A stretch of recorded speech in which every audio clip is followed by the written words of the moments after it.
آپ کے سامنے اتنے لوگوں کو آپ نے دفنایا ہوگا اپنی زندگی میں، کبھی توجہ کی کھڑے ہو کے قبرستان میں؟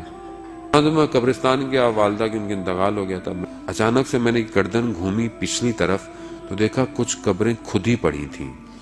ایک لمحہ اس قبر سے میرے ذہن میں یہ خیال آیا، کہا کہ بخاری صاحب ایک دن آپ نے بھی لیٹنا ہے۔ آپ یقین کریں میرے حالت خراب ہو گئی تھوڑی دیر کے اندر۔ کیوں؟ کیونکہ میں نے اپنے آپ کو خالی ہاتھ پایا، خالی ہاتھ، خالی ہاتھ۔ کیا بات کروں گا قبر میں جا کے؟ میں کیا کر رہا ہوں میں اس دنیا کے اندر اس قبر کو روشن کرنے کے لیے؟ گھروں میں تو میں بڑی اچھی مہنگی مہنگی لائٹیں لگا رہا ہوں، موبائل ہی مجھے اچھے چاہیے جس کی روشنی اچھی ہوں، کلر اچھے ہوں، کیمرے اچھے ہوں۔ ادھر کیا کام آئے گا؟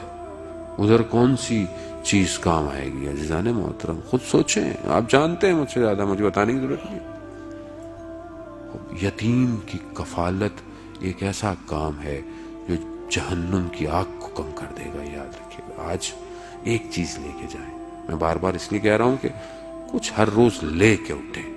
سب تو نہیں کر سکتا، سب تو میں بھی نہیں کر سکتا، جو کسی بچے کی اسکول کی فیس دے دیں، کسی ایک بچے کے مہینے کا خرچہ دے دیں، کچھ نہیں تو اس کو یونیفارم دیں۔ عزیزان محترم لوگ بڑی قسمہ پرسی میں دنیا میں رہ رہے ہیں، کیونکہ میں ٹھنڈی ٹھنڈی مشینوں میں بیٹھتا ہوں صبح شام میں، مجھے محسوس نہیں ہوتا، درد کو محسوس کرنا پڑتا ہے۔ عزیزان محترم ہمارے پاس تو صبح شام کمال تک پہنچنے کے لیے چیزیں ہیں۔ ہمیں اسلام نہیں کہتا کہ تم ایک کنارے پر کونے پر بیٹھ جاؤ، تسبیحاں پڑھتے رہو، سجدے کرتے رہو، نہیں، معاشرے میں رہو، ضرورت پوری کرو اگلے کی، حلال رزق کماؤ، گفتگو صحیح کرو، اخلاق صحیح کرو، محنت کرو، اسی سے کمال پہ جاؤ گے۔